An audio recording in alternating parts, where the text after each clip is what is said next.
Imagine looking into the eyes of a laboratory mouse and recognizing not just fear, but anxiety, not just discomfort, but anticipation, not just instinct, but emotion that feels unmistakably human. If that were possible, would biotechnology still look ethical? Good afternoon, everyone. Biotechnology has transformed our world. It has helped produce life saving medicines, improved agricultural productivity, and enhanced disease resistance, and opened the possibilities previous generations could scarcely imagine.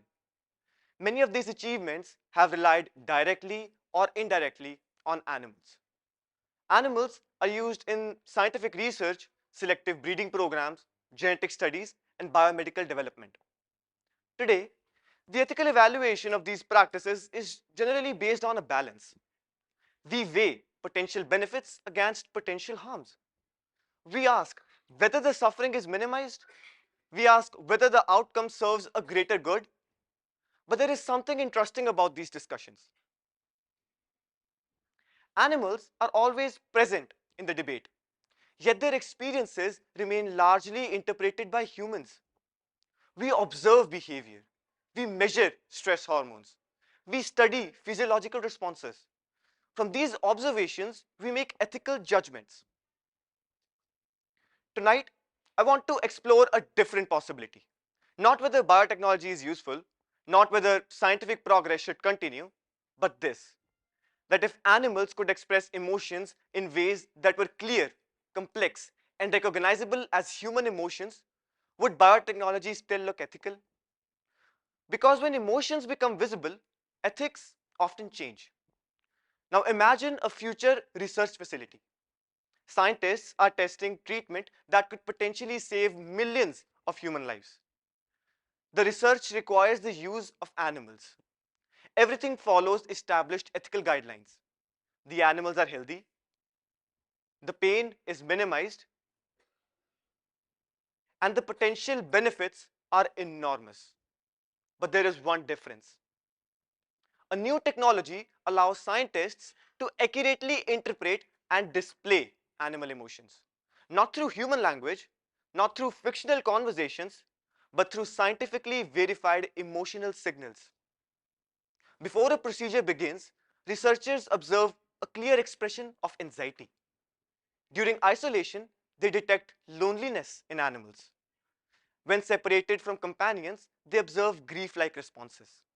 And when reunited, they witness joy. When anticipating in an unpleasant experience, they recognize dread. Now suddenly, the laboratory looks different. Nothing about the science has changed. Nothing about the potential benefits has changed. But the emotional reality has become impossible to ignore. The animals are no longer viewed as simply biological subjects. They are seen as emotional beings whose experiences are rich, meaningful, and deeply personal. And that changes the ethical question.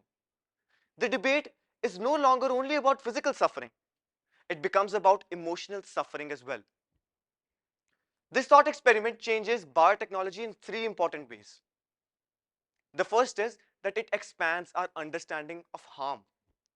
Ethical discussions focus only on pain and physical well being, but emotional experiences are as significant. Fear, stress, loneliness, and uncertainty are forms of suffering too. The second is that it changes moral distance.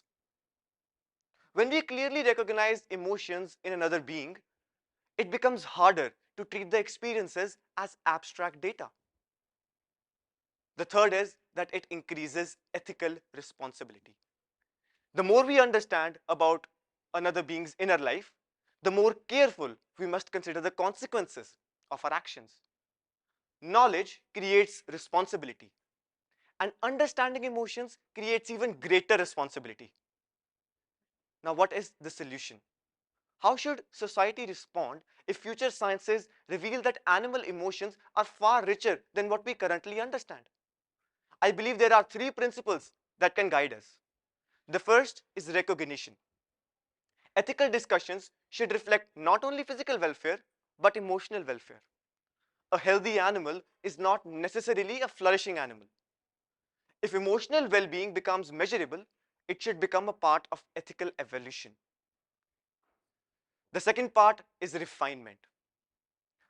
Rather than asking whether biotechnology should exist, we should ask how can it be more compassionate? Can environments reduce stress? Can procedures be redesigned to minimize fear?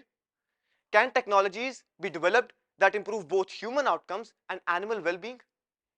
Progress should not simply increase efficiency, it should increase empathy as well. The third principle is accountability. The more knowledge science provides, the greater the responsibility is to act upon it. If biotechnology reveals emotional experiences we previously overlooked, ignoring that information would become an ethical choice in itself. Scientific advancements should be accompanied by ethical development. Otherwise, our ability to act may grow faster than our wisdom to act responsibly. Importantly, this does not mean biotechnology becomes unethical. Many applications save lives, prevent diseases, and improve welfare. But that does mean that ethical standards need to evolve along scientific understandings. The goal is not to stop progress, the goal is to ensure that progress respects the life it affects. At the beginning of this talk, I asked if animals could express human emotions, would biotechnology still look ethical? Perhaps some practices would remain justified. Perhaps other would require reconsideration. But the one thing seems certain. The clearer we see the emotional lives of others, the harder it becomes to ignore them. Ethics does not stand still when understanding grows. It evolves.